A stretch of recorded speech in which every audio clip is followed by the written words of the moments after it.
kalama.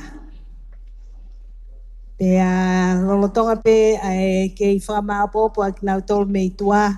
Ko fie whamanatu at pe ai tau tutuni ngā oe whekau aki pia mo u whehui aki mo tol ko ia o ku iai ha mo whehui. Ka uki kai ke whainga maari e ke mo mau ha taimi ko hi ko e no ai taimi. O mau whamanatu at pe ai ki ipuha ko eni o to holo ko eni he kaunanga i tawhaki whakahahake. Ka pau o ke ai hao whehui, mahu inga ia au pito mo ngahi whehui. Ke whakamole mole o hiki ia i halai pepa. Pea ke whakailonga mai ki he kau ofisa, pe ko taha e kau ngawe ko ni tohe maa ke naulawa, pea mo i puha. Ke kātaki o whaaho mo ngahi whehui ki he puha ko ia.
Malo ko kole ai pe ke uhuwhanga ngai whakatapu ko ia na e moaki tuku atu e he tau polo kalama.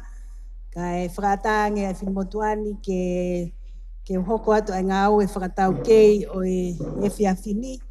Ko amanaki pe na mo mao ha mea tokoni whiunga. I he hoa kai hoa tā, pe mau amanaki pe ko e hoko e ki mea tokoni ko ia ke ne whakaivia ki mou tolu ke mou tokanga mai ke ngahi presentation. Kau ki kai koha mea ke hoko ke iahani te nau ki i mālolo ai mohe nau tolu i he hoan. Kai ke utoi whakalolo, whakamālo atu ki ho mou toi lava mai i he konga hono ua e tau polo kalama ki he ahoni. Pea o ko smau hene tau kau tangata aia ko tuku ki ati ki nau tola e whatongia ki hono whakahoko atu ai ngahi kaweinga kehe. Ko kulupu whoko koe ni, pe koe ni o nau i whakamalu nau tolu i he kaweinga ko ia o holoki o e tufaki. Holoki o e tufaki. Pea koe kau tau pepe e lava ke tonu pe kau ka whakalea pe kau frontliners in. Pe koe ni hieni o nau ngau e whakahanga tonu ki he palopalema koe ni e Faito'o Konatapu. Pea hange pe koe ia o kaa i he polo kalama. Pea na e mahino me he presentation na Ashley Fua. Koe tawhaaki e ni na e hange he lere mai koe ni e palopalema pea mo ngahi. Tawhaaki whakapaanga. Koe tawhaaki e ni na e lahi a hono tokonia e he pureanga i he pehe pea mo whakaukau e aho ko ia ke tau kamata aki ai tawhaaki koe ni i hono whainga ke whakasisi pe ko hono Taufa'ahau pito ai Faito'o Konatapu. Ka ko uhinga whoki e tau heni he aho ni he kua mahino. Ko palopalema ia i kai ke si ia. Fie mau au pito ai Umoumataha. Aki tau tolu ko toa pe o tau i he loto whareni he ahoni. Pea mo ki nau tolu nau mea mai i he ope. Ki he ngahi whakamatala koe ni. Ko whakaukau e aho. Ke tau ngau e whakataha. Ke tau whiringi aki loto. Ke oseange aho a pongpong mahino ho tau siate wholau. Ko hae mea kwhai, ko hai o tokoni, ko e hae ngahi polo kalama hoko atu mei heni. Kai ke, o ko fia au pito ke u tari ai kau tangatani, kamata pea sau naulala. Pea me he pot ngawe kastomu ke tataki ai uraki presentation o kawenga koeni ko holoki ai tufaki. Malo sa. Tari asau a tau pas lima kia. Malo, ya kore pe mo ke u pamalu pe ngai tal patat kakat ko kamata ke tau pol kalaman ya hon kata ke hoko pe ki presentation ko ni me mau timing mau to lu hange ben ko tau malanga pas tau ke ki kamata pas ke ni spe kita tu hanga tare kita ko ni tata lagi of kama op tau presentation ya hon ko ngwa ko sau ni ulala ko kai ko sau na ulala malo wa bebe ki ko ngao no pe te tata no ka ahoni ulwaki fa pe ke fai pe ki ta no ke ministry ko ha ka e potungau e mau fakau ngata magi ai nge ko lave ai motorita mau i front line ua ko ha mau menteti ko ha mau ngau e fai o ia mau ngau e te to ngau e ai potungau e customer o fa ho ko tolu ko ha ngai mafai fakalao o pabe ke tau ngau e mal e lao wi ko me ai me fakamafai ko e kau ngau e ki fa ho ko fatongia o kia lao pe mo tutuni ba ko nga fa o si ia ngau e ko fa ho pe a ko nga no nima ia ngahi ko kasam sisa ko ki foi rea ko na ton pe ki fa ton tonu esa e ka ko tempa ka stom ben ia pa o ngahi ko lo ko puke ate mo me ape ngai fa tata ai ko ngai me ko asi he ko ngai me ko tonga fai kai ngau ko mai pe ke hulu ipe ke mo me ape ki ai o gai pe ai outcome mo result ngau e mo matua ai mo tu falala mai ke fa ko ke ngau pa ko no ko me ko to pe ke no pore ko tau mo ui o gai pe no pore mo fatongia ko mo fa ko o gai pe no pore pe pot ngau e na mau o ui ma tolu Ministry of Revenue and Customs ai aku mau fa malu e minister panga ona po te vita lave mau fa ta have mo fa panga ai ko mau ui ma tolu Ministry of Revenue and Customs pe a ko structure ko ngau e tolu division la tolu ulaki ko commercial services me vega ta fa ke no fa ma bo ko mau tana ke panga a ko to pe o kia e feitu ko te alototong kia tu te o kia e ngahi koloa ke warehouse ko tau ngahi waka lolo mo waka kasa mo ngahi ngawe ke ngahi warehouse i toa o ku i whaka malu ia o espaksa uruaki ua ko corporate hak mo wanga mahen pe ki ai ko wa ai ni une support ko e pot ngawe budget paanga ko e be adere ko resources ko wahe mo recruitment mo hafua o fa malu ia i wa ko ni ko ko ngano tolu ko pota management ko waan ke kau Fono ne to nga ko se hu aki ko koloa ai kia e malai wa puna o kia e wafu ia me kau ngawe office ko tahi ya ia me va ape ko apu place a fatata ape ke anu sila ko ka ko ai ko e Tonga Post ako ngahi feito wen o fa mal e va ko ni i he pota management o mau toko te au kahau a taimini ko ngalahi ko kau ngau e tō mau ke koe pe men i tō si ai mahalo ke kia tō wanoa e pi o wasi ipe ko kau rape ai ku wahumena tolu ke tokoni ki he ngau e ko mau kore mau pe ki he PSC me pureanga ki whakalahi mau kau star whaka ke kore ko e komisiona ko he sela ki whakalahi mai ulahi ngai whatongia ya ko mau lokeisi ni he kota pe Nuku'alofa ia mo ki wa ai ha pai o ki officer to tahai mo wa hoko lahi ki wa pe o ki heni mo pure mo ka ngau i wa na lava mai fa fe mai he CEO ke na mai o mamata ton e talanga fa fonua ko ni pe mo niwa pa maro ke kabineti a ula ko September ko tau ko si na lava foto wai mo ki office ni o top tap ne mo ko ki tana ke revenue ya ka ko winga fa security o stigrea ni o top tap ko port of entry ke fetu ia e tau ia iote tau ia mo va ne be ko ni pe a ko hui ko train ko alu ko e fo mai me South America o no nga iote me ngahi case ke pe o ku firma pe ke haki office ai dia mau lah time no Fono ai ni wa una pe tana ka information mo facilitate pe no kiria io te mengai vaka pe o kau mai ki ni wa ka ko famalo lah na sai singa lah I uhinga pe ko tau ia Faito'o Konatapu uhinga lah ia na singa ke foto ha office ni wa ten elawa foto ko mau visonena ke mau hoko ko pes ministry e ngai potungau e ko toa pureanga ai ko visonen e mau CEO ro Tonga ta fa pe le huma ngawe te mai le foi visone ko ni ke mau tolu ke mau ngawe ai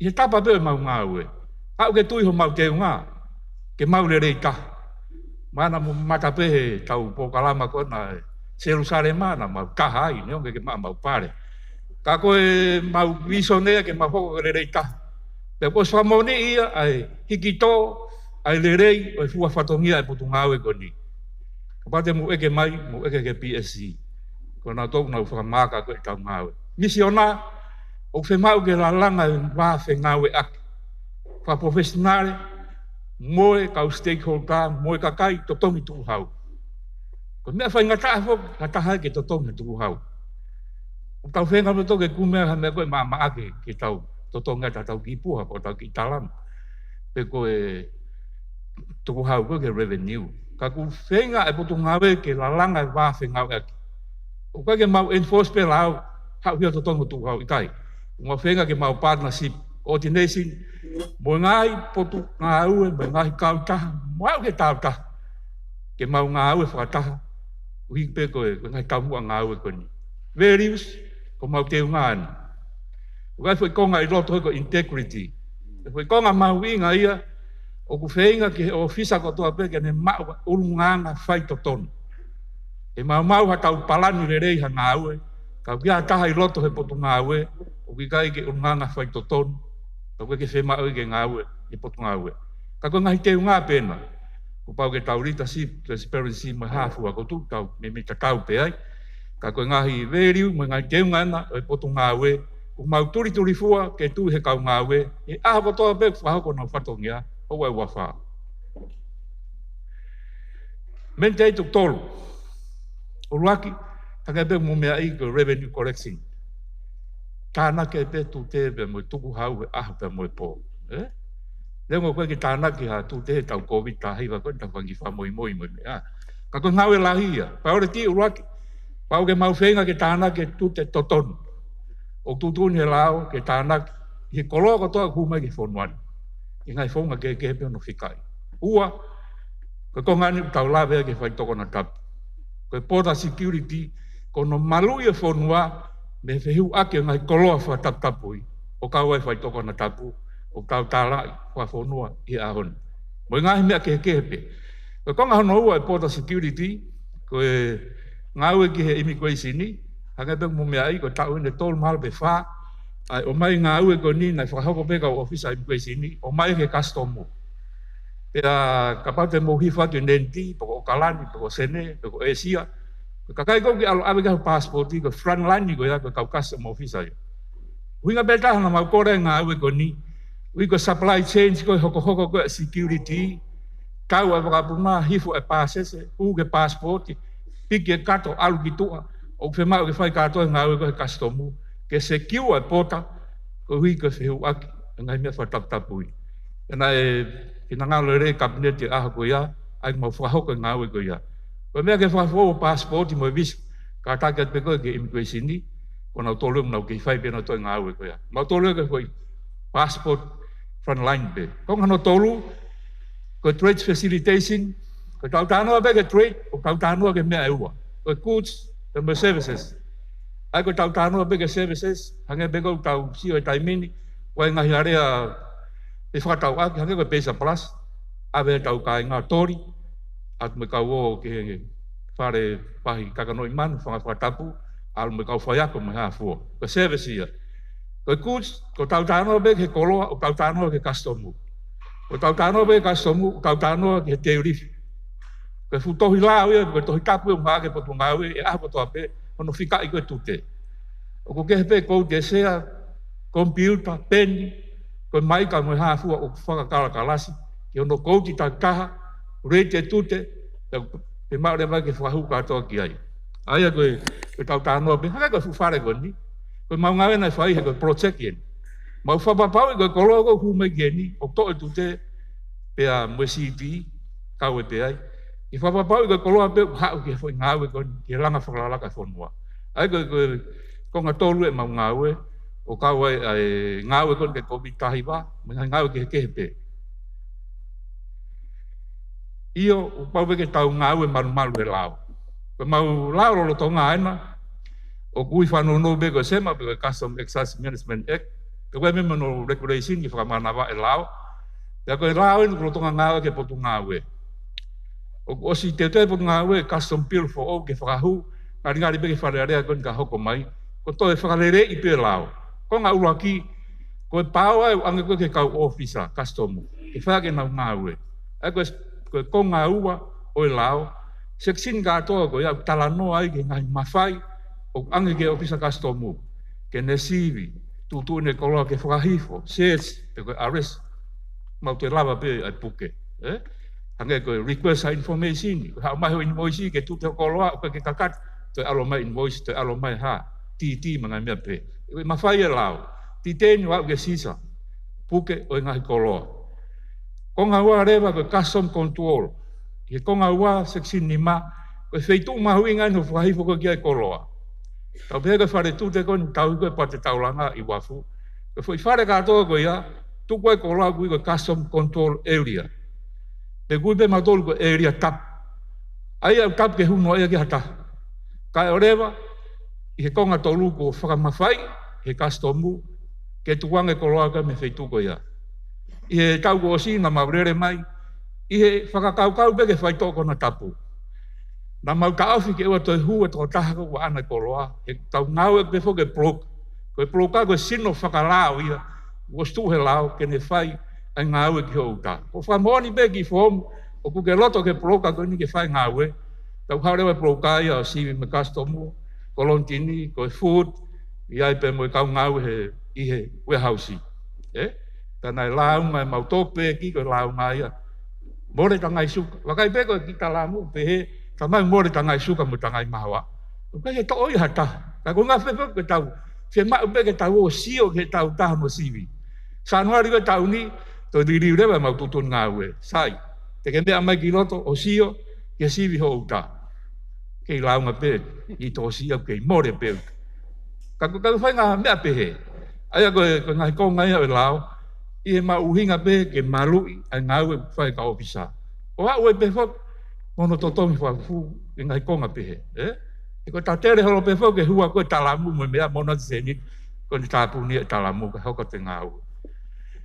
E whatever me konga e seksin whanima, o whilawe ia koe me koloa koe whakatapu i hono hu mai, aia koe ki whamatala pena e lao, a tuka lao ko nina whamanawa i Sanuari wa mawalu, ya ku risi dewa e minister approve kabineti ai foi risi ke prohibited mo restricted ta kau he po ngawe o fai ke ngawe ai ki fatata ke prohibited o giai ai Faito'o Konatapu tapu au pitoia ke huma ke fonwan tu ke ve fangi me nga ke farmaki o fata pe lao restricted o kau tau ngai me tau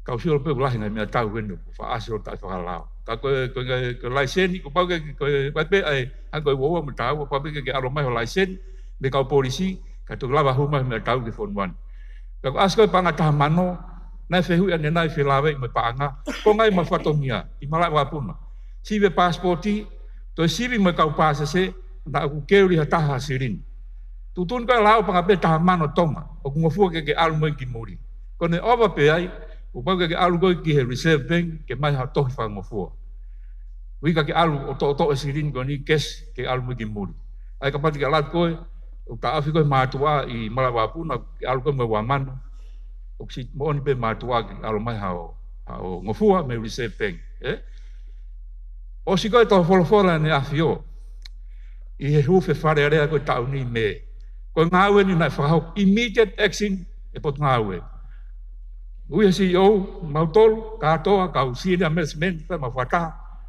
Ko hanga o te tau whai, i he tai mini pe. Ko hinga tonga e koe ko te whema patseti a whakamore ke. Ko ngā ngā ue bene ulawa whahoko i loto he patseti. Ulaki, ko manifest. Ko manifesti ko mea e ko iai ko i risi ko e koloa ko whahume ke whonuan. Ko tau mai waka o mai manifest. Ko palke mai ka somu, ko wa whaki moa e whano siwi.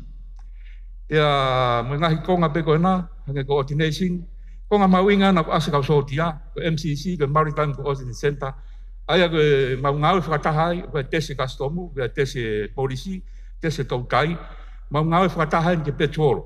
O spe mai na taha mai na ua petrol ta. Heka e kastomu, heka e polisi, heka me ofisa tautai, alu me kau sotia, takai i tongani. Bai bengai fo spot fine, o kaketi, ka kui ko expertise, o mao he kau Navy, kui ko huinga na mai ko e tau mo wakare o fo'ou, o lalahi, pe to ia mengahi loki, kui ko e komotete ngau e koni. Mengahi ngau e ki he wakatou tai mengai mea pehe. Sibe tau ngai koloa, he konga kona tolu ki lalo, mo whatonga e pe kulahe no sibe ngai uta, ka tau vene ki tau uta pesinolo, o hipe ko taket e ria ia, o whemau ke whahatokanga ki ai. Mitim, ko ngai ngau e vene o ki tolo ia to whatatari. Ako e skena mo mea na ma o stanoa pe po ngawe, siaina, me po kalama toko na pureanga, ako e hui, ko lockdown ni na, o teu ke awe ka ofisa mi tongani o teu i siaina. Piko ngawe ko ni pere-perenges, ko no analyse ko nga imisi, pe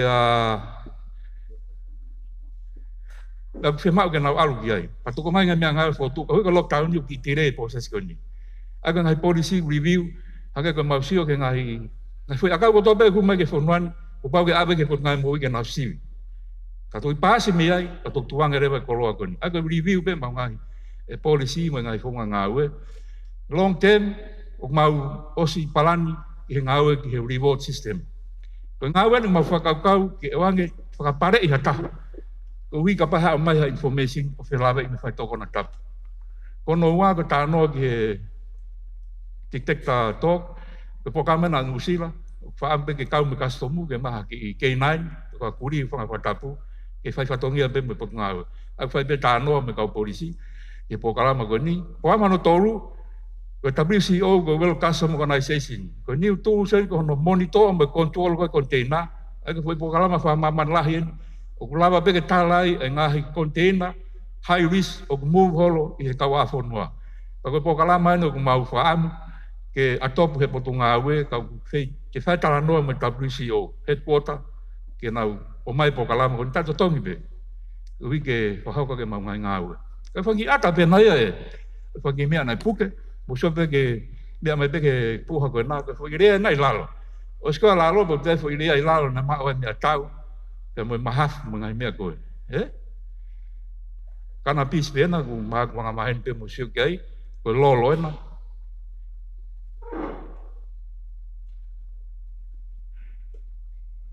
Ake tu'u. Koe ki ve ki umpena na maua e drugs kona. I ngai ngau e peo no hua koe uta. Peki tau whakaukau mono mai drugs e mea kona. Koe ngai fui akau e na puke. Puke katoa pe ia. Tau whito ko tau kainga e sia. Lahe pitu na hau ngai fui akau. Tau puke peo awe ke put ngai moui. Ke na hanga whainolo mai. Pea tok tukuang. Oi ko nau tolu nau. Ma tau kei ko malai ko ni. E me ngai mea tau puke, tai whakalao, puke pot ngawe. E ko ospuke mau ngawe ki ai, he noa ke kau polisi, ke nau hoko na tolu, ke ngai ngawe. Ke iswa mui pena ko e drugs, ma wha mui na puke pot ngawe, ma ke kilo fitu, ko e rahi kaheno no puke, ke whae ngai ngawe. Ngai ata ko ni, ko mai peke mo mea ki ai, ko whae ngawe ki ai. Me kilo fitu e aisi ko ni. Ko e pore. Ai ko laki, ko leka information sharing. Ko tui ko uhi ngai ho tau ui au ni. Mo tala me talo ni. Ko tau loko mai ngai whakaukau. Mo ngai information ni ku ke ma. Ko ke tau lalanga, ku ke ngau he media, ku ke ngau he office. Ku ke lera pe hala whanonga ki whamatala. O whamai tuku mai. Tuku mai ke pot ngau e, po tuku mai ke kau polisi. E link pe ke mea. E whilawe, mo Faito'o Konatapu. Ko skena, o ku hange ko lawe, o si hotutu kia ke whotu, kau ki tiu pe ui ke lockdown ni.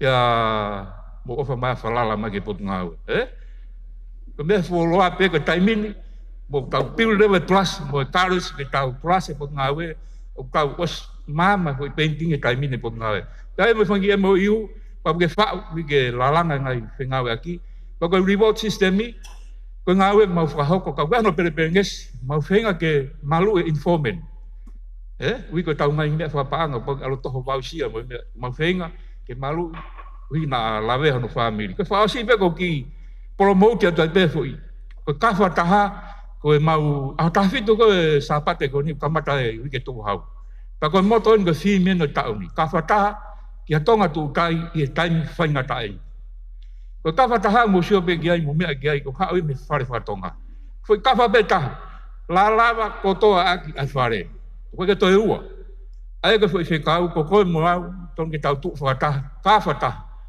ya tau fenga ke tau matu wak e futai mi fai ngata akon o Faito'o Konatapu mo ko vitai ko malo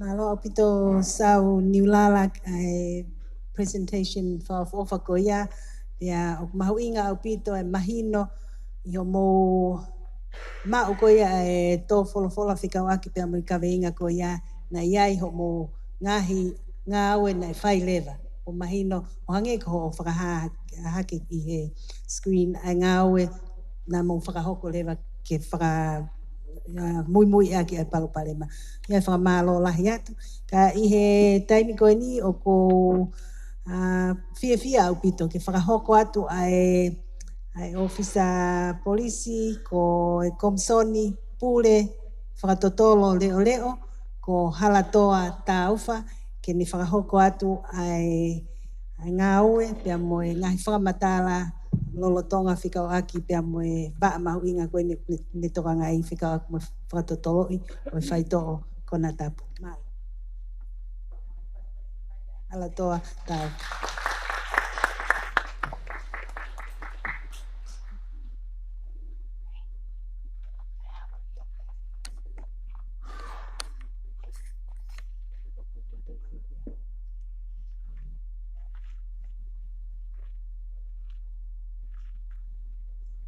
Ko le peke u whakawhatapu, a tā mō ko whakamari e koe ni. Ki mua pia whakakatoa te presentation ni, koe ki vitio, te teo ke o atu pe ke mea kia i hoa iki, kau mai ka kai whanua, tō ngā kuiai e potungai polisi i hono tau e Faito'o Taufa'ahau. Mahalo.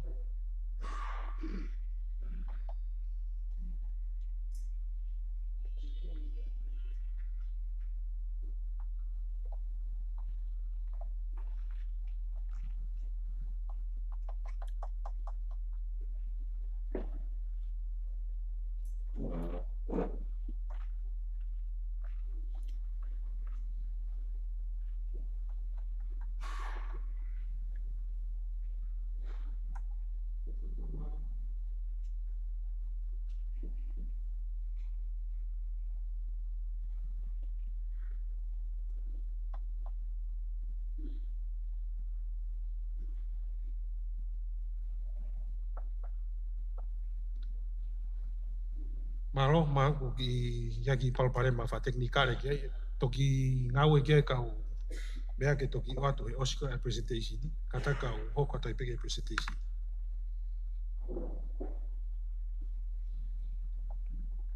ange pe ko yang mo me ai hoko pe ta no ke kaveinga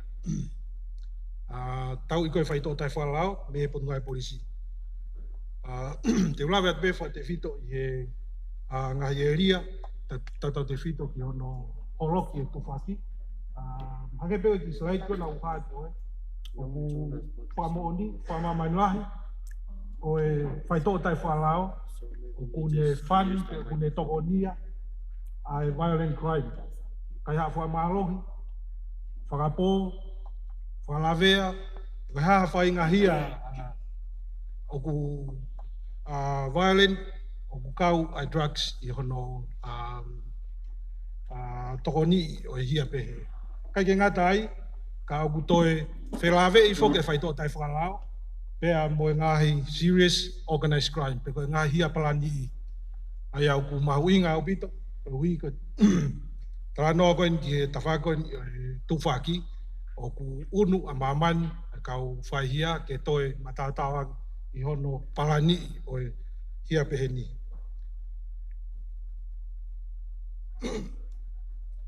Koe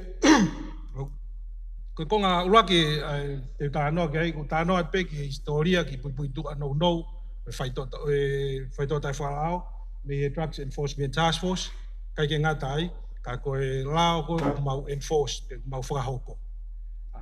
Kai ke ngata ai ka koe lahi koe ola koe ai ngau e koe ia, pia moe ki statistika, kau ki ai pia moe whaunga koe no hu olo koe o Faito'o tai whalao, kau ai pia moe mea tau. Pia koe whakaosi, kau ki ai pia moe iwi malawa ngau e koe putungai polisi, loro Tonga, pia moe ngahi pore, o kumau whihanga ngai mo ia whakaaho. Koe waa koe ke Drugs Enforcement Task Force, na kamata ia he Wharf e Tawalu. Pea whotu, pea koe relocate ia o ene anta pea i he waa whatotolohia, Nuku'alofa. Wharf tahiwa, unmairewa ai waa koe ni, o whamalumalu mai ki he komisiona polisi, o aho koe ia, pea i he lolo tongani, o kui he malumalu ia o e Deputy Commissioner ki he National Crime, pia mo investigation ni. Ai koe tolahi pena e kakai, koe kau investigator, toko tātolu, koe mo kau Technical Response Group, toko fitu, dog handler, pe koe kau pois kuri, kau toko tolu, pia mo e kuri e ua, koe whatapu, kai mo kau crime scene officers. Ai koe ngahi area ni unau kau kotoa ki he ngau e koe ni he area koe na tau i Faito'o tai whalao. Lao koe Faito'o tai whalao wanoa, ngai kupu te whito u whai whailo, kupu tolu, pia moe kupu wha.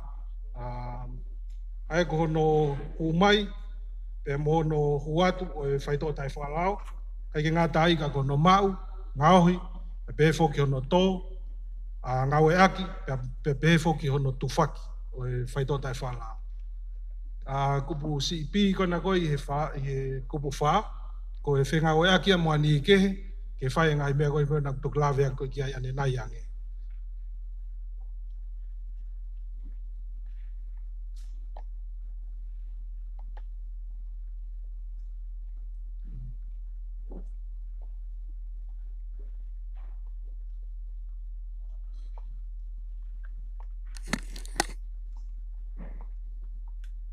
Ai koe ngai tautea pēna koe i he lalo Tonga, wanoa. Laka hake i he, i lalo he kalame ua walu class P, toke kana PC e Maisuana, pangani maafe, pe koe ngai bōpula, kai laki haka ki he tau e tolu, pe koe Faito'o osi. Koe ne laka koe kalami he ua walu, moua paangai ni mamano, pe koe ngai bōpula, i kai laka hake tau e fitu, pe Faito'o osi. Koe class A, aia koe ngahi chemical based drugs ia. Aia koe i lalo he kalami e taha, o ku moa paanga, tāmano, pe koe ngai pōpula tau e tolu, pe koe Faito'o osi. Koe ne laka koe he kalami e taha, o ku moua ia paanga taha miliona, kai ke te laka hake taha miliona, pe koe ngai pōpula i kai laka hake i he ngai ke he mate, pe koe life imprisonment. Koe class A, ko ne ova ko he kalame e ua walu, ai tau pe koe ice, cocaine, ka pau ke kau ki hono hu mai, hu atu, ka mau o whakailo o ala whamoni ke halaia, mo ua koe life imprisonment, pe koe ngai pōpula ke mate. Koe kupu who'owe nei kau e pe aku kau moia he lahi ngai whailo ai, ni mai, aia koe utensil e, koe ngai mea e ko whai ko no iwi koe Faito'o tai whalao, peki koe Faito'o tai whalao, kai ke ngatai koe ngai mea fua, katoa ngai mea koe testiupi, koe nesi kapa, pe koe hina, hai whahenga nau koe au koe koe utensil o kau moia. Ka ke halaia, moua pangatamano, pe koe ngai pōpula i kai laka hake tau tolu.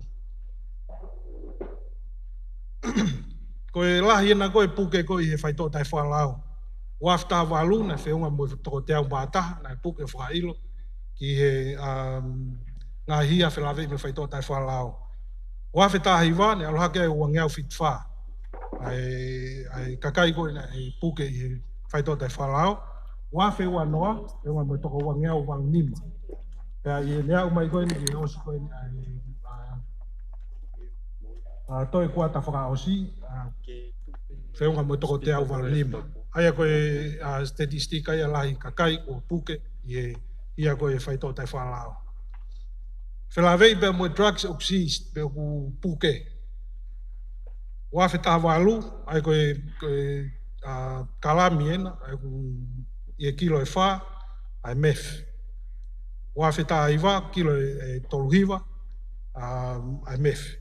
Koe kanapisi, ai koe na pe kuhaat pe ai koe kalami tahafe, alu mea ke kalami e wafe, pe te wafe tupu, pe te wafe pe pe moe wanoa wataha, i he au mege lo tonga ni.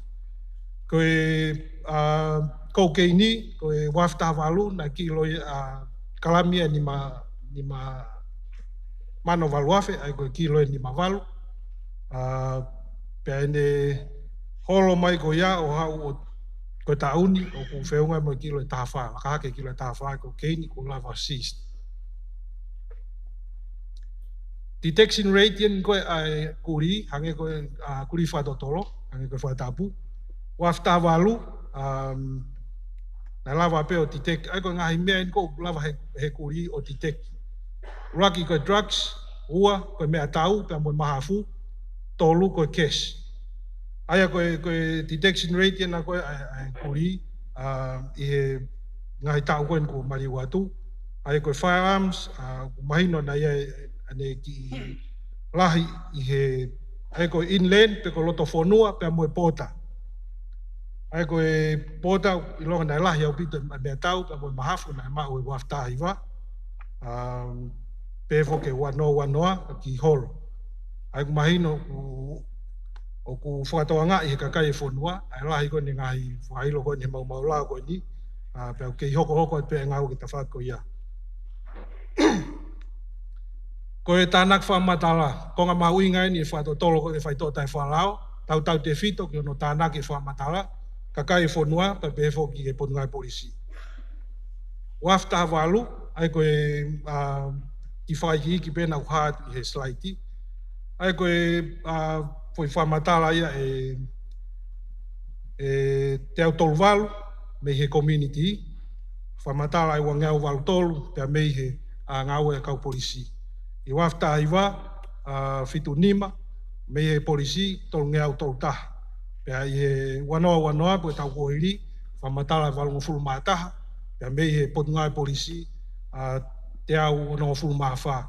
Ai koe konga Malu'i ngai ni o e whatotolo, pia o ku iai ai tokanga lahi a puni ngā ue, wharerei ai konga koe ke tānak whamatala, koe hui ke toe ngā ue lerei angi i e kohoko atu e kahau. Koe whahinga bena i Faito'o tai whalao, lava o whakamahino whawapau i e konga mai ki muini o siau mai ke Fonuan. Ai koe ulua ki beia koe kanapisi, pe koe marisuana ai koe tō. Ua koe cannabis oil, pe koe lolo koe me he kanapisi, ai au hū mai me i toa pureanga. Methamphetamine, pe koe IC, pe pefo ki e kokeini. Ai koe ngahi Faito'o tai whalao mahino pēna uku i heni. Koe whonga hono smagolo mai o Faito'o tai whalao, whonga kehe. Mangepe koe konga koe lai ataki o lunga. Koe puha koe nā, koe puha ia koe puha walwha aina, koe tapol floor aina koe ai puha. Pea kū mai ai mo mea tau ia i he kimua pea toki ia e whariki whakaosi. Kai ke ngā tai ka koe inu merie, lava o hū mai ai pea mo methamphetamine, pe koe IC. Pe foki ono ngā ea ki e whai ngā repi, pe pe foki e auto remover, koe hui koe kuri u whangai Faito'o.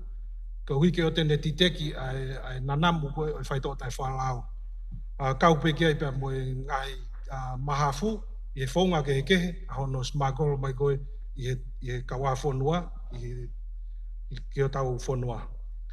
Ko e utensil e na pa mo ngahi mea ngāue ki hono puhi koe o testi upi ke whai aki koe a hono whaongai o e Faito'o Konatapu pe koe methamphetamine.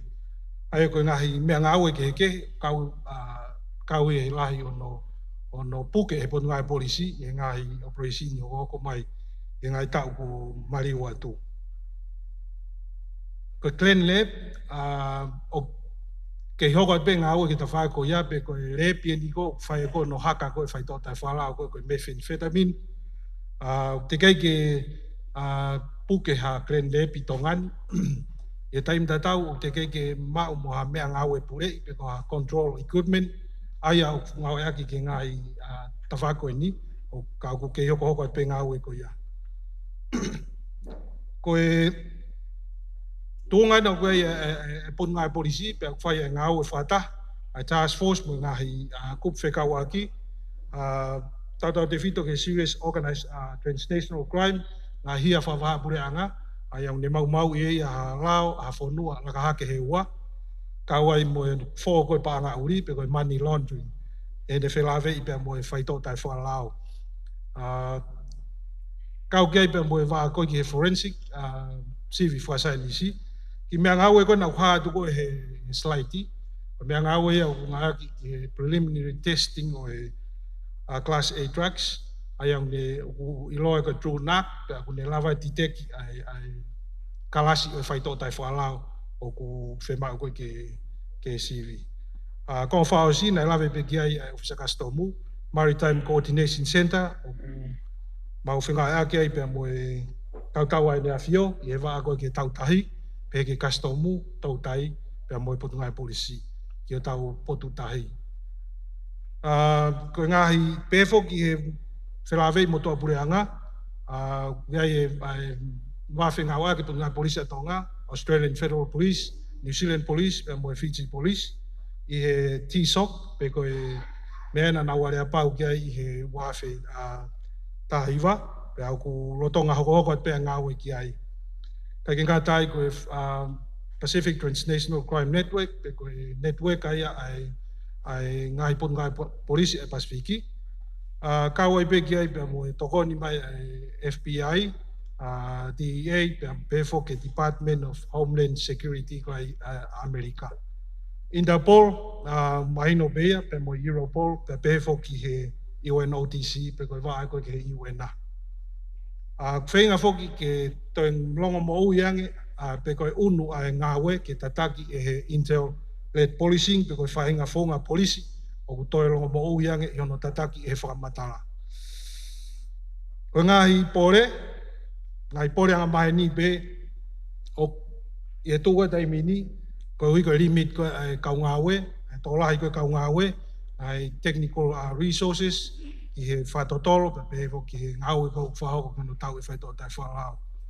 Koe trainingi, mau inga upito koe pore moia, he mau koe hui koe ne tau wheturi koe, ai ponu ngai polisi, pia moe malai koe whaihia, o whe mau ke update ia iro a kau ngāwe, koe hui ki hono whahoko ai lao koe Faito'o Konatapu. Koe investigation ni, pe koe whatotolo, pe he ki he forensic. Wā koe ki he ngai whatotolo whakasai nisi, mau inga upito ia, koe hui koe I malawa I ponu ngāwe. Kai ke ngā tai, ka ko tau tūanga whakaseo ka lawhi, o se lava whamoa ni, whamamainlahi. O kuia e tau uesia, koe uhi koe tau tū, o ofi ki he ongo whanua, koe market lalahi e Faito'o Konatapu, aia ko Australia, pa pefo ki New Zealand. Whao si pe koe corporation ni, koe tau whenga ak whataha, ngai pe koe na huki ane nai, national, pe koe whafonua, ai ni o tau whahoko e aho ni, pefo ki regional, pe mo ngai whanua kaunga api, kawai pe mo international ngai whanua ki toa pure anga. Koe kakatoia e ki presentation, o atu me he wā koe ki enforcement, o kuia I pe mo ngai pore anga maheni, pore koe ki he high risk atakai koe e ria ngā hawe, kai ke ngatai, ka koe pore koe ki ato tong whafufu, o whaahau ia, pe mo e kau ngā hawe e law enforcement. Pe au ku kau pe mo ia no whakatoa ngai. Malo apito.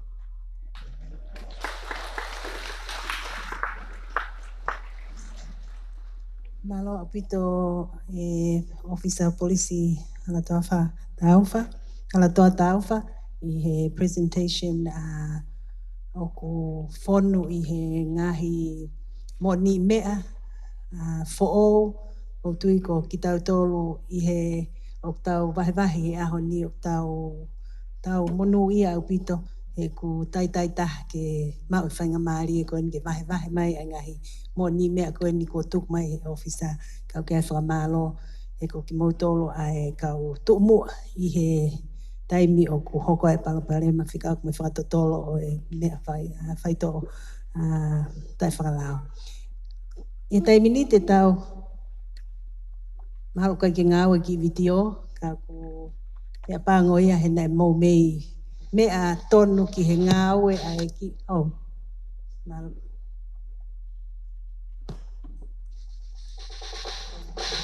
sai ke mou mea mai ke vitio.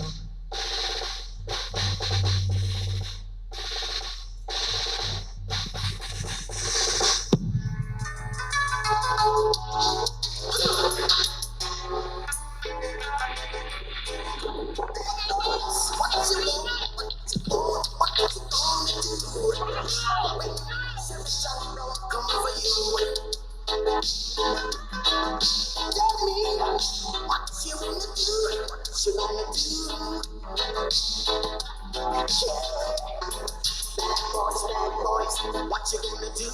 What you gonna do when they come for you? Bad boys, what you gonna do? What you gonna do when they come for you? When you were 8 and you had bad traits, you go to school and learn the golden rule. So why are you acting like a bloody fool? If you get hot, then you must get cool. Bad boys, what you gonna do? What you gonna do when they come for you? Bad boys, what you gonna do? What you gonna do when they come for you? You chuck it on that one, you chuck it on this one, you chuck it on your mother and you chuck it on your father, you chuck it on your brother and you chuck it on your sister, you chuck it on this one and you chuck it on me. Bad boys, what you gonna do?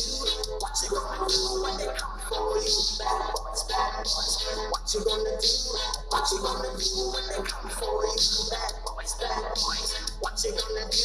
What you gonna do when they come for you? Bad boys, what you gonna do?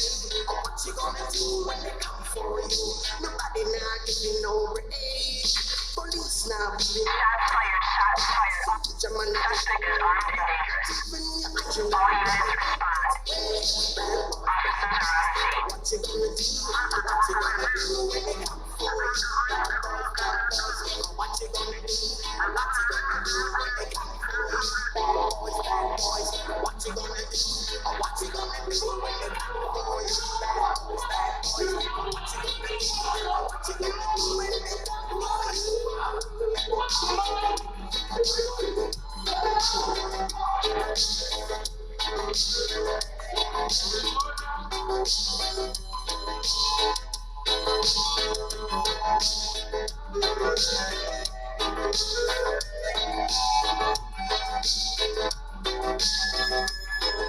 Why did you have to act so mean? Don't you know you're a human being? Born of a mother with the love of a father. Reflection goes. I know sometimes you wanna let go. Hey, I know sometimes you wanna let go. Bad boys, what you gonna do? What you gonna do when they come for you? Bad boys, what you gonna do? What you gonna do when they come for you? You're too bad. You're too rude. You're too bad. You're too rude. Bad boys, what you gonna do? What you gonna do when they come for you? Bad boys, what you gonna do? What you gonna do when they come for you? You chuck it on that one, you chuck it on this one, you chuck it on your brother and you chuck it on your father, you chuck it on your brother and you chuck it on your sister, you chuck it on that one and you chuck it on me. Bad boys, what you gonna do? What you gonna do when they come for you? Bad boys, what you gonna do?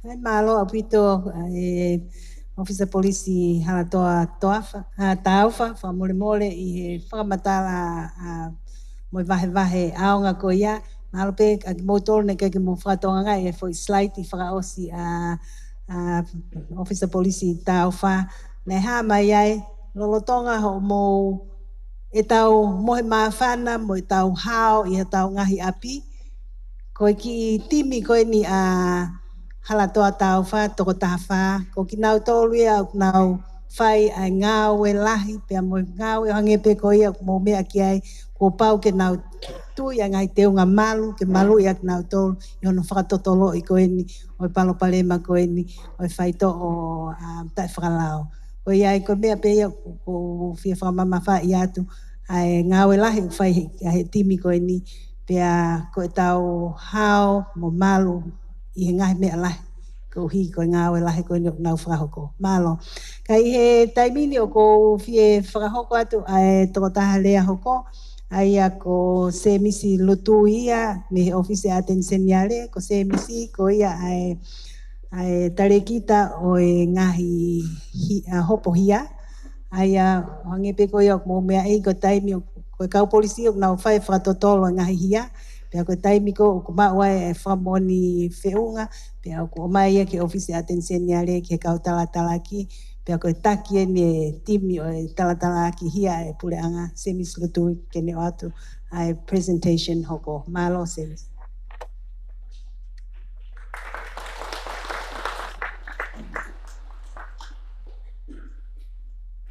ko le pe ke ufanga ngai tal Konatapu ko ne asuna pahabat me buani ta pe ki botuan ke pai haki talano ak whekao ki pia moe ngawe ko whakahau ko he office ko ngawe ai whelave pia moe Faito'o tai whakala ko kakano ko ki rea no ki he whini no pito pe ko uluaki pe ko whaunga ko mau office ko whaunga ko no whakotu whakala ko hae ngahi whatongia ko whakahau ko he mau office whekao aki pia moe Faito'o tai whakala pia waerewa ngahi whiu ko hae uhinga o mau whakahau ko he whatongia ko ia ka hoko ki ai o fonga fe leva e ma whakahoko ai whatongia ko ia pa te tuk whakao sek pe ai ngahi pore sai koe office ko ni attention yare o fotu fra Kristu tone ai o whakanofo ai attention yare whatatau ki he kupu tol taha kupsi ulaki o Kristu tone pa ko si iai pe hono ngahi mawhai ko o mai I he lao ai ko ngahi mawhai te whito nei tolu e hoko e attention yare ko toko taha te whito ken o atu ai whare I whakalao ke kabineti pia moe pure anga pure ke ngahi hopohia ko toa e kalauni pea whakahoko ha ngahi whatongia mo ngawe kehi o whie mau e he lao ko ngā mahu inga taha o e whatongia koe o e sino o e attention yare pea tatau e beki hono ofisi o tutuni he koni sutone tu ke hang ha tutun ke he ai lao ko pau ke mau he attention yare ai mawhai kakato ke whakahoko hono ngahi mawhai mo ngahi whatongia whakalao o tau ataina mo ikai ha whahinga kaunoa me ha taha pe mau mawhai ke ai ako independent pe o tau ataina pe ai ofisi ai whakahoko whatongia ko ia ai attention yare pe mo ini kau ngawe whakatatau ke koni sutone sai ko ngahi whatongia ni o mau whakahau ko te whito ko tato whito ki he wa ko ku ngawe au ki ai ki ngahi talatalaki ia ko ulaki pe kono talatalaki o kau whai hia tato whito ki drugs ko hono ua ko whakotu uatu ki he attention yare ki he whakotu ki pure anga ngahi whakatonton ki he lao ki no pure I ko ia o ngahi Faito'o tai whakalao kono tolu ko ngai mau ngai mau whakahau ko mai ki mun ko whakahau ko ngahi ako pia moe polisi whelave pia moe ngau e ko ni whakahau ko to osien tāno ko ki ai halatoa taufa pia o toi kau atu ai ofisi ki he komiti e ua ai ko komiti uraki komiti ia ngahi sino a Tonga una whakahau ko ai lao pe ko Tonga Law Enforcement Agencies Committee kono ua ko komiti Fakafonua ko komiti ngawe ki whakawhi paki ko ia o Faito'o tai whakalao ko ngā te whitonu whakahoko ko he mau ofisi, whekau aki pia moe Faito'o tai whakalao. Sai, e kei wharewa whehui, wai ui tui, koe hae uhinga mau whakahoko ai ia. Oku whaingofua pe, koe ulu aki, oku mau whakafofonga i ai kakai, pia moe lerei whakalukufua ai kakai i whakamau anga. Pia ihe lau maari e koe o mau whakahoko whatongia ko ia, te utoko mai ai ai rea na e whakahoko e he tui whakamaulahi lolotonga. Witten, Lord Chief Justice, po eiki tui whakamaulahi Witten. E taha o ngahi hopo, na ne hirifaki tautea ai toko taha, na e whakahalai ai ki he ngawe aki o e methamphetamine, pe koe wanga mahena nui koe aisi. E nei pehe ai rea koe ai tui whakamaulahi. O ku hoko ai methamphetamine koe mala ki he society. Kai ngata bei tongani, kai mamani kotoa. O hange koe ngahi Faito'o tai whakalao whahinga ei ke he. Koe methamphetamine o ikai koe Faito'o ke unga ki ai. Koe Faito'o whakaauha. Whakatupu ai mau lahi ki he kakai toko lahi. Mo nau ngahi family, pia moe community. O whakahoko e whakamau anga. Ai whatongia mahu inga. Ki hono taui, a hono ngauhi, humai, tufaki, mo hono ngawe aki o ngahi Faito'o tai whakalao whakaauha koe ni. O hange koe methamphetamine. Koe konga o whatongia ko ia, ko hono whakapapau, koe ngahi tautea o kuhirifaki ki whakahingahia ko ia, o kuwheunga mo tau ki hono whakaikai, to hono whakabritania, kono denunciate, pia mo hono tauteai, koe punish, ai whakahingahia ko ia. Pia hoko, ko whakatokanga, moha na ina. Kiha ni ihi o ikai ngata pe, i toko taha whaihia, ka ki he kakai whakalukufua, pia mo ki nau tolu o nau whakakaukau, ke nau tukulolo, ki hono toho aki e he Faito'o tai whakalao, pia i he taimi tatau o atu ha whakai ai mo whainga maarie, ke liriu a ki nau tolu o toho aki e he Faito'o tai whakalao. Ko rea ina e whakahoko ko ia e eitu i whakamaulai, pa kune hanga whakamaa opo mai ai, ai ngahi e ria koe, e wesia koe o e Faito'o tai whakalao ki he society. Pea, o kuloto pe ke wahe atu, ai ngahi uhinga ko ia o ku whakahoko mai koe he ni ihi o ku nauhanga o whakailo o mai koe na tō whakailo o talatalaki i whare hopo. Ai ngahi uhinga ko nau pehe koe po nau whakahoko i whamawanga, ai au nau ngawe ake ai pe au nau tufaki ai e Faito'o tai whakatapu. Koe taha, koe mau hapaanga, ke whiau e ngahi whi mau koe o e whamiri. Koe ua, koe whakaholo ke ai kono sino, he fu sino. Koe tolu, koe tārene ne whai he whini motu a lālanga. Koe uhi ke a wholoang he po uri, o whakahoko ne lālanga. Pea koe ni ihi, koe nau tāri, koe langa tua, o Whakatapu, Whakakonga hono sino. Ai koe ngahi tārien, koe kakai anga mahen ien, kakai society, na o mai o whai tāri koe ni koe i whakamau anga. Ka koe kuloto pe ke tō whakamamafa ke whai eria koe ni. Koe ngā ue koe ni koe, whakapono tau koe ni koe Faito'o tai whakalao. O kai ko ha palupare mai, o taha pe ahala toa tau, koe palupare mai custom, koe palupare mai kau tala-talaki. Koe palupare mai whakalukufu ai ai society. Koe uhinga na mahu inga iai i he rea koe ai tu i whakamaulahi i hiri whakatau tea koe. Wai pe ho tau whatongia takta, e kai ke ulawa e au mo hala toa tau, mo sau, ke mau hanga o solo wa e palupare mai koe ni matongani. Ikai, ko mautol, ko area pe taha mau ngawe mautol ki ai. O kuai ho tau whatongia, pa ko fia hono ui ai Fono Fakafonua koe ni. Wai po tau ngahi whatongia takta. Wai whatongia e pureanga, mo no ngahi ofisi. Wai whatongia e taki lotu. Wai whatongia ngahi taki koe community, kau pure whakawah. Whatonga wai kau ofisa kolohen. Whai ako, yapi ako. Mako mea Umoumataha ko yung matua yapi. Kai ke wai be whangata-ngata au, whangata-ngata be i whare hop. Kai ke wala tau, ala ki o loto whare, o ako naki mo hinoi i ho whanau. Koe palopare ma koe o kamatai mi yapi. Ka koe poini koe i heni, ai koe ino whakai pe mau whakafofonga i koe, ai lere i whakalukufua e kakai, ko pau pe ke mau whakotua ki whakamau anga. Ai ngahi mea mahu inga ke whakatoanga e whakamaunga, pea ne toki hiri whaki tautea, pete ne tautea i hataha. Ka pau e liri wai, sai. ko pau tari whamanga. Pea pau whema whamanga, ke hoko toko taha koe, ko tāsi pinga ki hani ike, e whakotu o lewa he tātalaki, ha tautea, whiunga, ke mahino ke kakai ko, nau whakaukau ke nau toi mui atu he hala ko ia, ke o te nau whōwangi hala koe. Koe taha ia, o ngahi, patongia fisi mua o ofisi, i he tātalaki o ngahi hia. Sai, o koe hoko atu, o pau peke mau whakapapau, o whiunga, ai lao, ke ngau aki koe ke ngai hia koe ni. Koe lao koe ni koe ke pure o ngahi Faito'o tai whakalao. O make au pito me ngahi lao hia kehe o tongani. O kuia e ngahi mawhai kehe o aunge ke kau polisi. Ke nau whakahoko ake nau whonga whakatotolo. Paguai me ngahi mawhai whakatotolo makehe. Kuluangeia e ngahi mawhai ke ngahi hia kehe. Ke ngawe ake kau polisi. Ko ngā ko hono tari e lao. E whai ngahi aini o whai ngataa e ngawe ke ai. Pau whai ngataa hono iloi. Mo hono whakailo ta mo hono talatala ki.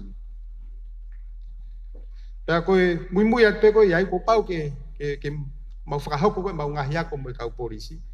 Ke mahino o whakahoko e kau polisi. Aho nau whatongia whakalao. Ko o sila ebe ke ngai mawhai makehe. Pea ko hono ua ke oua e ngawe hala aki e kau polisi a ngahi whatongia ko ia. Pea ngahi mawhai ko ia. Koe uhi pe uia he nau mawhai pe. Ikai o whakapau pe ke whai a sio moako ke whakapoto a ngahi whatongia ko ia. Koe ngahi mawhai koe o whakahoko po ngā aki e kau polisi.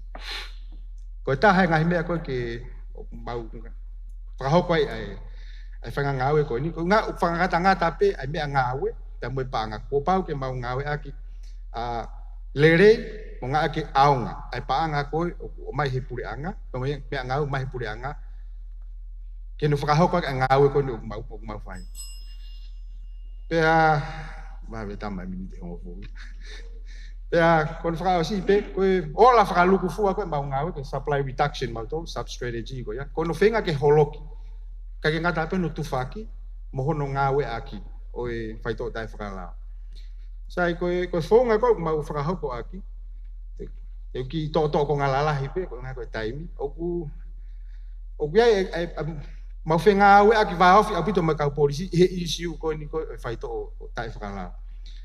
O kuia mau ngahi whonga ngāue, mau whengai whakataha, ngahi tūtū ni ngāue, mau whakataha pēr e kau polisi, pepe heke e kau whakatotolo. Te ki lawe pe, o kuia polisi, o kui koe Class A Prosecution Strategy, pe koe whonga ia koe whakahoko e kau polisi, he tānak whakamatala, tānak whakamoni, o tok pāsen ka mautolo, pe kuia mau whonga ngāue mautolo.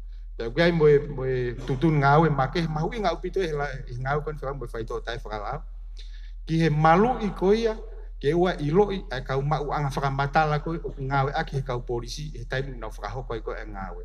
O kua upe ka ki mautolo, o taimu o pāsa ngai hawhaire ki he ofisi koe mo tuan, moe mau kau tātaki, o kai ke mau ilo e mautole po hai toko taha mau anga whakamatala kau polisi. Kono koe pere ngesi, po mahu inga, ai ututun ngāwe ko ia, ke osi pe ngā ue ia osi mo tātalaki, he kai pe toi ilo e hataha ko hai nei mau me whakamatala o whakahoko he kau polisi e ngāu. Ko tahe e ria mahu inga pito.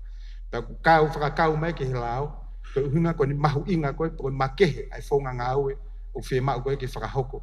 Kai ngata pe kau polisi, ka koe kau talatalaki.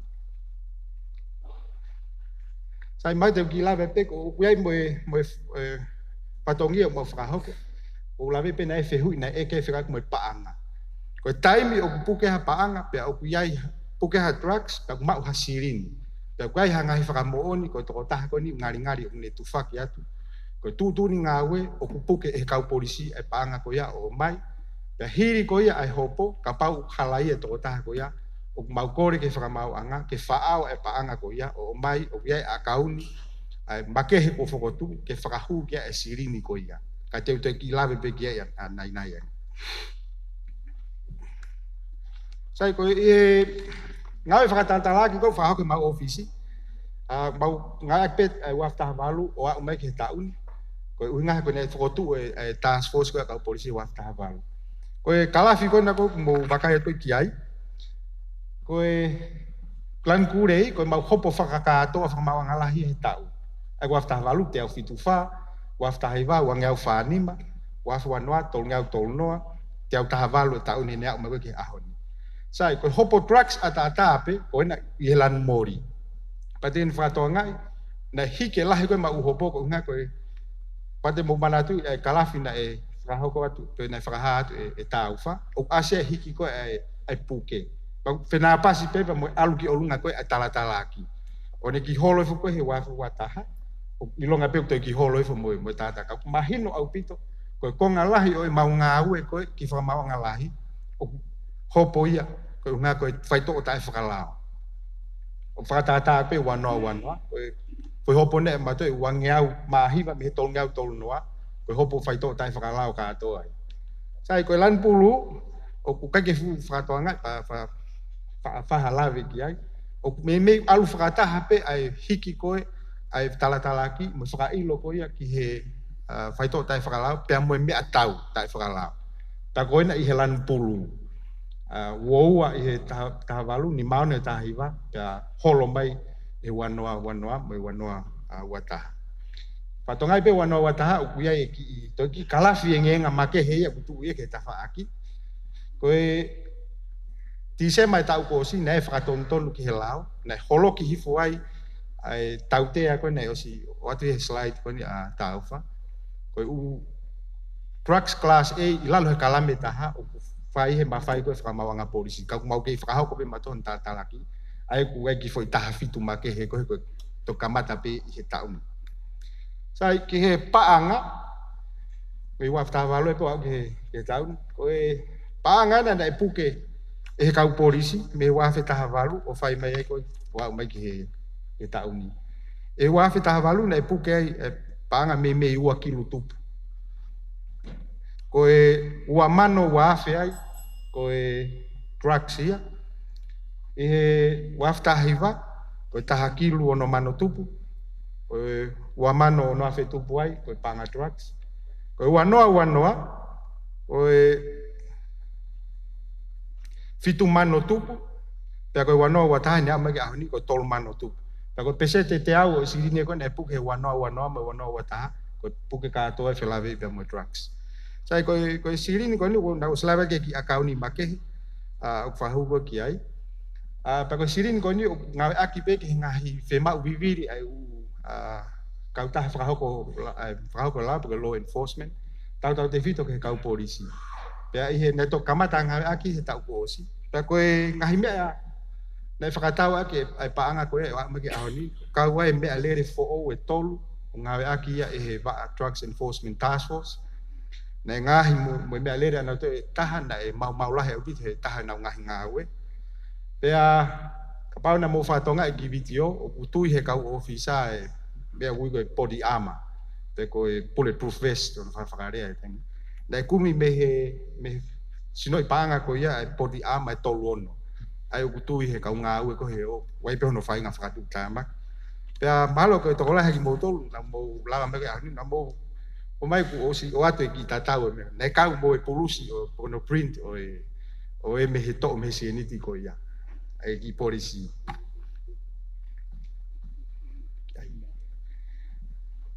sai pe ko hokat ko skol fa more ke tau tai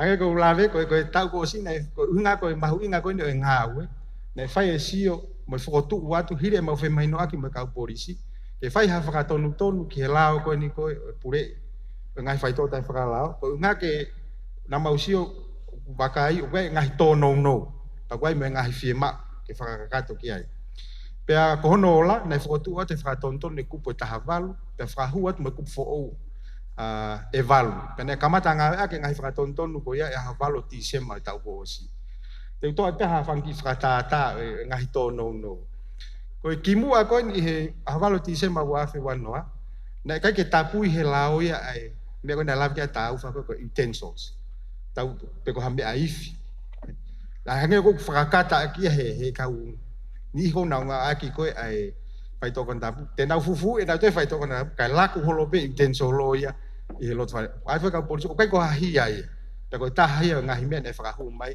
ke hoko ko hia to ha pai pa nga aki keifi ko testiu be afua ko ke fua trucks ko peki fa de hoko ko hi ai kamata me avalo ti se ma ko ta ko Pamago ki whakatata pe ta. Le whakahuat mo hia fo'o. A te whakaata hato api po ha te mea lere. Ke ngawe aki, ke ono tufaki, te kono mau e Faito'o tai whakalau, e malawa ke whakailo kita. O whakatata pe ko hata mai, o me whakatata ha fo, o me whakatata no foa, ke ni ngā aki han no api. E malawa ke whakailo e tamai, ka pau ilo e tamai ke. Koe taha e, whangi mea ne tātā puni mai ke he lau. Koe ngahi ako koe moe kau polisi, te mau to kongalalahi pe, koe kongalahi mau ako ne whakahoko i he Wharf wano me Wharf mo tauni, pe mo drugs enforcement task, mo u support units koe, o kau polisi na ngau e whakataha. Ako whakato e tahataha, nei whakahoko i he tau kosi o mai ke tauni. Pa koe pe u area ku nofo whakongkonga ke ako, koe ngahi mawhai puke, mawhai hua, koe mahui ngau pito he whonga ngau e ngau e ko whakahoko e kau polisi e mea gui koe, ngau e koe Malu'i, pa koe use of force. O whakaata i he lao ia ke nau. Whakahoko whakapoto-poto no ngā aki koe force. Wakai ak pe ki he video kona utoko wakai ki ai. O kuwai ai konga u support units kona unau to mea tau. O unau whakamea tau koe ngā koe high risk koe. Pe koe whakatu utamaki e malawa hoko koe ke kau ngā ue na ua ko whakahoko nau whatongia. Koe ki komiti koe ni, law enforcement agencies committee one e whotue hua aftaha wha. Pea komiti koni o toki ui pe ia, i hano whemau ke whakataha. Ke whai hasio ke hano vahe e whakamatala, pe koe tānaki mai o ngahi whakamatala, ka pau wea ngahi hia lalahi whemau ke whahasio. Pea ku kau ki hen mo ngahi hia lalahi, whekau aki pea mo e Faito'o tae whakalau. O ku ui e ki komiti koe ni, koe whi sino e ono, una whakataha me koe o punau. Vahe e whakamatala, ke unga ke vave, ono whakahoko e whakatotolo, pea mo e taltalaki. E kai ke o te lawe ki hene, o si lawe ki ai e si fua ane nai hene presentation ni. Sai koe ngahi pore, koe pore, e tatau pe mau pore, mo e pore koe e kau polisi, he ku mau whaunga ngāu e pe taha, pe koe mau fo i seini pe taha. Whakahoko e kau polisi, ai puke, mo e tānak whakamoni, whakahoko e mau toi tatau. Pea ka palu pare mai kau polisi, e kai ke mau lawa whakahoko whakalere mo whatunga. Pa koe po ngahi pore, koe ni, koe joint ia, pe mo kau polisi, koe ngahi pore tuk whakaholo ni, mi waftaha walu, o whai mao kian. Koe ulaki pe, kau mahino koto pe, koe mea koto pe, o kuai hunu whakapaanga, o pau ke whakapaanga. Mahino, tono no, kaki aha tangata whiunga, ke whakahoko e whatongia, koe nu whakahoko e he kau polisi, pe pehepe ke o mau ofisi, tono no whakamea ngā aue. Ka koe au loto ke uto'o mai i poini whika wha, he ku mahu inga upito ia, tau te whito ke ngai whakatātāki, ma ngau kau polisi. I kai malawa ke ngau aki kakato ai ngahi kupu tānaki whakamoni koe i he lao. Koe ngā koe wehe no ngahi whangata-ngata whakapaanga, mo tau te whito ke ngahi whangata-ngata whakamea ngāwe. O kai ke maulawa o ngau aki kakato ai ngahi kupu koe lao, ke tānaki mai ke ngahi whakamoni ke whakahauka ke ngahi whakailo. O loto pe ki highlight e komo. Pa moe hoko pe ma koe mea mahu inga ono koe puke whalala koe kakai. Mal koe taha e ngahi uhinga na show e video ke mahi no i he kakai. Ai whaunga ngā ue ko whakahoko koe he kau polisi. Whalahe taimni kai ke mahi no i ai ngā ue ko. Kai koha ngā ue whai ngofua. Koe ngā ue whai ngata. Kono moni e. Tak mau pou mau pe ke kau polisi e whakahoko ko nau ngahi whatongia. Pea ene tu kan i personal level pe nia. Pa personal level pe kata kwa mori taim. Koe o kai ke tau koe na usileak pe ngau ko ke whahoko society. Ko au o kai ho family o kai first kasini wa toritori. Kai ho second kasini wa toritori. Kai ho to wako to. Ka koe ngā ue o pau ke whakahoko. O koe ho fuakawa aku ki he whakamauanga. Koe kau ofisa polisi. O koe ho nau fuakawa nau tolo. O koe e ui o te maalunga ngea i tau whepiki taki toto. Mo tau ngahi wā. Koe taha ene o ngahi ui ko ia. Ke tau ngā ue whakataha. Ke no tau i ko ia o Faito'o tae whakalau. Pa marde ki kaosek pe presentation ko ni. Aki pe o whakarea ke he pe, Ke tau ngau e whakata, kia whonua, o ku hao me Faito'o tai whakalao, ia mauluta, koe uhi, koe kahau e Taufa'ahau, ku loto ke whangata, o ki irea nou pegi e kawhina. Malo.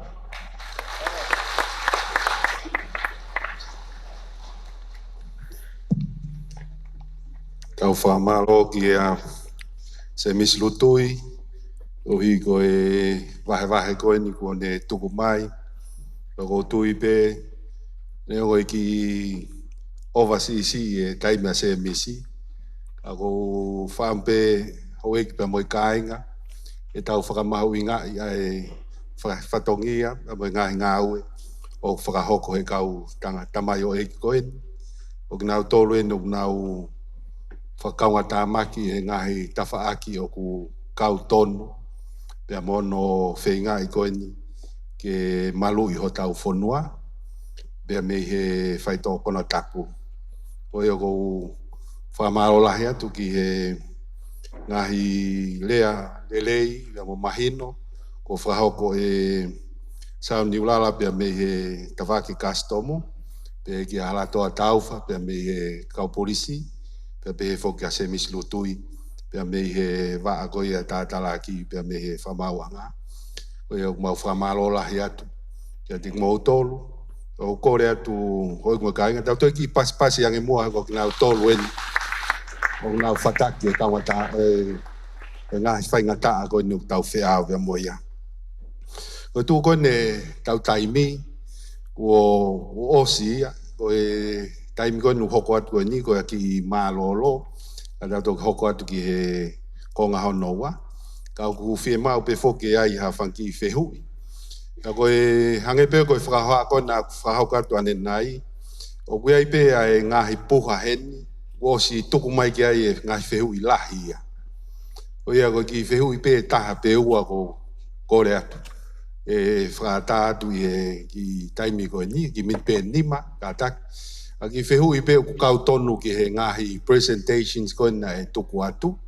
O ha mea ia e tokoni, pe wa ngahi mea pe o ku whaam ke tau whanongo ki ai. Pe ka pau o ku ikai, pe ku tau whiewhia kotoa pe ai ko hika tau ki mālolo, ka tau hoko atu ke konga whakasi. Ko ia ko kore atu pe, ko ia ku waha whehui o ku osmateu teu, whehui nou, wawe pe, pe mahino, o ika e ahawhainga maari e kau tangata ko ni ke nau tari atu. Malo, whewi uruaki. Malo, malo pito koe, kua te follow up e au ia whehu e nai na toloi mai mea eski fua koe ai pegi he tokon komisiona. Koe whehu i koe hae whakotua e putunga e polisi, koe pure anga ki hono whakaivia whakapaanga e waanga au e ke Drugs Enforcement Task Force. Ke malawa ke whakalakalakani a e nau whonga whakatotolo i e Faito'o ta e whakalao. Ka taki koe ki whai uruaki pe koe ako hono konga au e whehu i kau hakat ki ai. Pe e malawa ke whakamawhai i mo whakalao i a hono puke he kau polisi whakakolo o hataha o kune pe koe amanaki ke ne whakahoko hahia i he lao koe ni. Koe a pe? Malo, kore atu ai pe ki he officer polisi, e kataki o whaihatari mai ki whehui uruaki, pe he whoki a se misi ki he whehui ono wa, ngai me whakalao. Malo. Malo pito, malo ki whehui koe ni. Whehui whoki, whengawe pe moe whounga ngā ue, palani e bure anga ki hono whalalaka i e wā ngā ue pe koe whounga whakatotolo koe ia. Ia koe ne tūko e taimidi o ku lere pe ngā hi training ia ai wā koe ki he Faito'o tai whalao, i he whetoni aki pa moe ngā hi whonua mori, kau koe ke te lawa ha whola o whaha training ki tuapureanga, ko training i e taimini oku.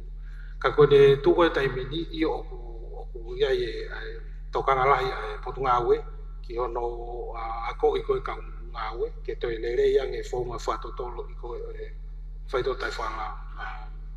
Malo. Alo mako e tare peke konga Hono ua koe e whehui. Koe hangepe ono kuk lawe koe ane nai, koe lawe koe ni o kua hino ngahi mawhai make hea o kuange kau polisi. Pero tari hanga ton pe ki ai kai ata ai ke whakamawhai e kau polisi whakoro. Ura ki pe ko ken wako inau tolu ke fonga ngā au e koe ke nau ilo. Ngai whakaiki, ngai mea whakala ko ke whakatoka ngai. Mako tari no pe ke foi fehu i koe ia. Maro, se misi tau katak pe ka tau whakakato kai rewa fehu i koe ni ku osi hikini mamai pe mei loto. Tō taha koe ni. Pea koe ne tau wheunga pe mua ai, koe ngai toinga rewa ngai whehui e whakato mai pe ke ngai puha koe ni. Koe ni ku osi mau e microphone ni a mei loto. Maro. Hawai rewa me ai whehui kona pe me whinei kona me mui. Maro. Patulo watu mo e whataha eki. Kai tuku peke u whehu i atu i he tau ataina. Ko ngai ko lawe i pe ko lahe lau lea ki he tuunga koe no kuiai koe drugs i tonga ni. Ko ku whehu i a kuia koe uhi koe kakai koe whakafoki whakatua puleanga mai koe me i muri. Pe kuiai nai hataha iai hano mawhai i tonga ni. Kene whakahaa ke loto i puleanga. Hawhainga whounga ke whakafoki mai ki nau tolu ki tonga ni o awi ke a Faito'o. He whaiwhaianga e tau whakataha pa ilo ai o kulahi e paanga ia o kupilo takahelo pei tonga ni ke osi lava o ai ha facility ia he koe kau tipotis mai me muri o kai ke o mahe toko ua no ai ha taimi. Mahalo pe nā toko ua toko tolu. Ke o mai toko taha ko ia o awe tuku ke hanga he kau tonga o train pe atna wako me he toko taha ko ia a hono ulunganga mo ene nofo anga ene nofo mo e atakai. Na nofo ai i muri. Ke a ko i tonga ni. He koe foi hako i fo mai malai wakapuna. Foi free country ia o free ange Amerika. Ene foi hifo mai ko ia hau ia mono atamai tau ataina. E ue sia lewa anga nofo ia environment atakai. O tau tupu a tonga ni. Ue sia ai moe family. Ko le atuen koe whae. Kai ke uloto au ke alo haku tama toka whaingata. E whakata pe ia. Kata o maha tau puha mori o mai koe wawe taha ke tau whire ngai fo mori o kulere. Kato lewa ngai fo mori koe ue sia koe ngā he toi palapalangia lewa e ngai fo mori a koe he ngau e toko taha koe ne hau mi mori.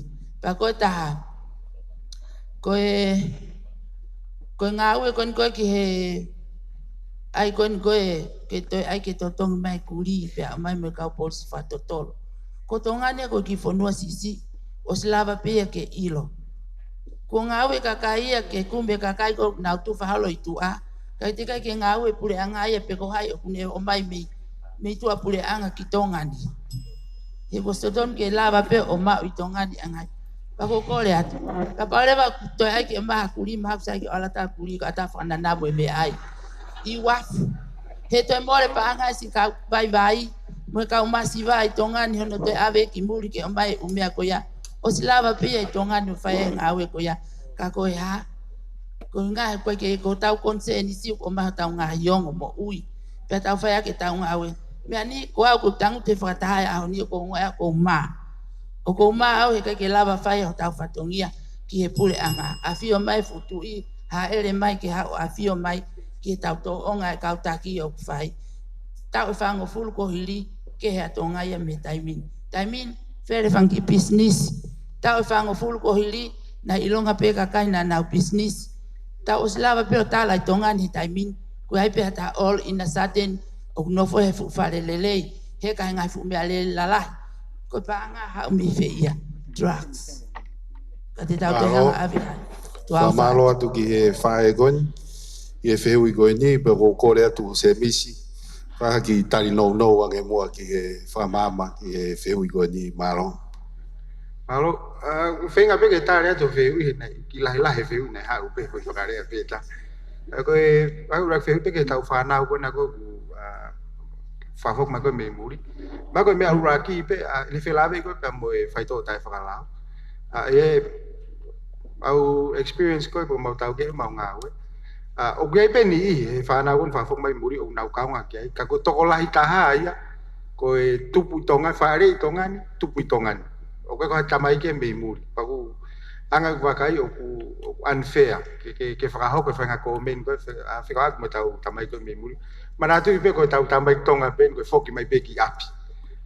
Tamai koe. Paku konga whakao si koe ni ho, koe ki ulave pe ko fehu pe ko meni pe ka ko fonga ngawe ko whakahoko ko ke whakailo mo tala ki tau pe wa whanga hu wa ma wanga paanga ia hataha ko ke ilo ki ai ko uruaki ku pau ke whakapapau o kai whakamoni ke tāna ki mahe kau polisi pe tonga mai o whakahoko aka whakailo o kai ke whakafonga ngawe kau polisi mo whakafonga ngawe whakamauanga ko tala noa mo hu pe o mai ke ave ke whakatontonu i whakamauanga o kai ke mai whakamauanga ia ko tāna ki anga mai o tala noa ko ia ko pau pe ke whakahoko anga au aga polisi tāna ke kau whakamoni ngai whakamoni pe mai ke ave ke whakamauanga o kai ke natula pe he anga au ko no whakahoko i kau polisi kai ngata pe e Faito'o Konatapu i hawhainga area ke he pe whaihia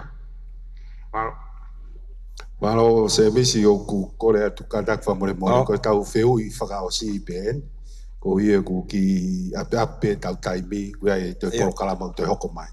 Malo. Teu hua tai pe he whatapu kona si ono a whaki.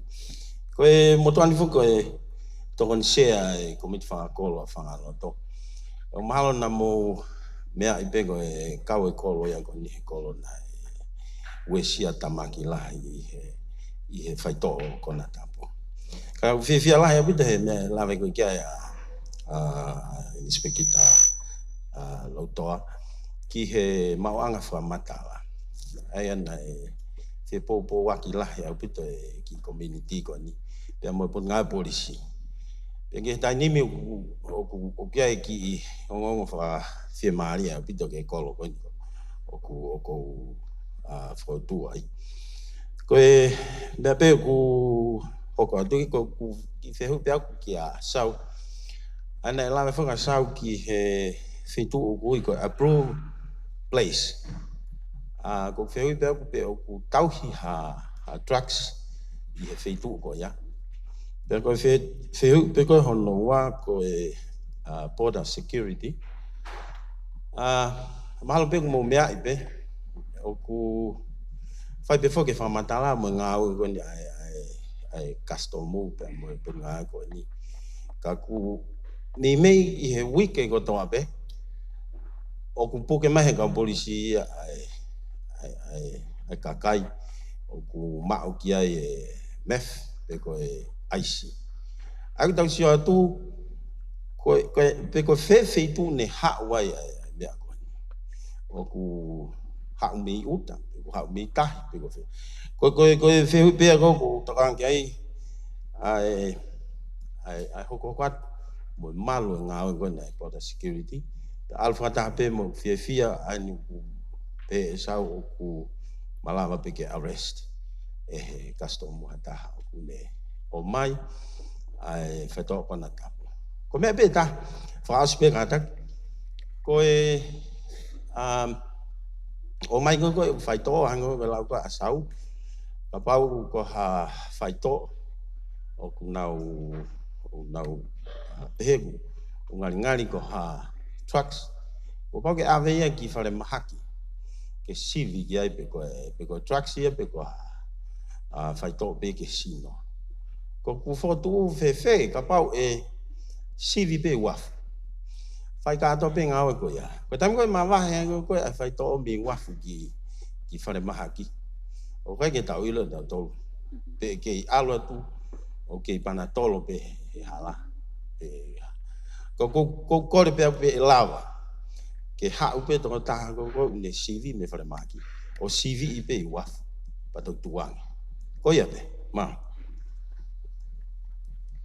Halo pe te whaoi pe ka ko tu ma Pagi mago ko ngau lagi pe ki fa ma po ko apu place na ki ta no kan nai ke hange ko anu sila ko tonga post ko ngai Faito'o bene ko license ni pure anga he po ngawe o transfer o tu ko fa time pe uta ya ke to fa ka to no ngai te patute e os ka patu ko wan au ki ke mo warehouse ta pe fatata go le yola o ave ke transfer again na ka va o ku tu ku ya ta u ya toki lawa pe to fa fo we la seni Ka ko ngai Faito'o ko ni transfer pe ia me malai wa puna ko tau me ko anu sila transfer mai ka ko ke anu sila o tu fatai mi ai ke kiria ai ka. O ka Faito'o ia tau ia Faito'o Konatapu. Tu ku ke ka pau hu mai Faito'o Konatapu ia ai. E fai pe ngau ke me ka polisi. Ko nga ko ke lawe ko ki lockdown ko ke malai wa puna e ko mau sio pe ni ki Wharf. Ko Faito'o bea ko hu mai ai koloa ke fonua tai mini pa mau fengawe aki au pito wa afi au me ka polisi. Ko me ko na ki lave be presentation ni ane mai o ku sivi fa au ri ke tau mai uta tau taha he ki tau mai container. O sivi be ngai me komersiare ia. Ko ko ngari ko ngai Faito'o en o ku hu mai ai fa hinga fotunga ko Faito'o Konatapu. Tau sio pa to ko ice. Ka ko fa u fotunga ke malo e ka penga ata ge ya mu. Ai ko no sivi ko ia pe mau ngau e mau file o me ka polisi. Kai mo ata ko e mau K9 ko na poli o ku ia e kai mi ko to. Ta tau be wa ta tau be ngai fare tuanga ko lo ko uta. Ua na lave ni nai ke manifesti. O bau ke lots in e manifesti a ho wa fa ke mu a pe tau e waka. Ka ko tai mini ka from malo me hu mai ko vita he wa to unwat o a he tol ho hi to. Mau tai mini ko mau wa ko intel mo risk. Ko na ngā whai ko no access, ko no screen e manifesti, analyse o, e me data mau tānak. Ko whē ngā hingo me ngā hiuka ngari, o ku nau whela lawe, he information pe mau o tānak, o ku very high risk. Assign, tuk mawahere wai ngā hiuta ko ni, e whai ngā we makehe ki ai. Taim ka tau, tuen sea manifesti ka halatoa mo mea. He koe pe ka kai ai, ilo pe kau polisi, anga maheni, he whai ia, ka pau asma hauta. Ke mau ngau ki ai ki Faito'o Konatapu ko ngai kes ke he ngo me tau ko ne au be ko uta ko ke ngai fare tuanga koloa o ke ka ofisa custom ko bahai ke mau ngau ki ai o ke me mau team intel tanak ya tu ki ai ke mau whaka papau ko me ko ase manifesti ko me pe fahi fo ke warehouse ka pau ke ha koloa anti krea fahi fo ia o ke ase risi o pau ke penalty to amen leva te pangau ai ke foi ko nga mahuinga e mau ngawe mau base pe ai mga information ke ko pe mga training ke o kana ki ma ke ka officer ko nga ko ke foi akau o ku malu apita to ensea ia mau tensea pe mau tol e mau wa intero hanga tonu ki fare mahaki ya tu ko foi akau ke na fai no CV o tu ko Faito'o rei pe ia pe ngesio ke foi akau ko kakaia ko na wako tau ke o mau expertise mo skill i hono analyze o data ko mo foi akau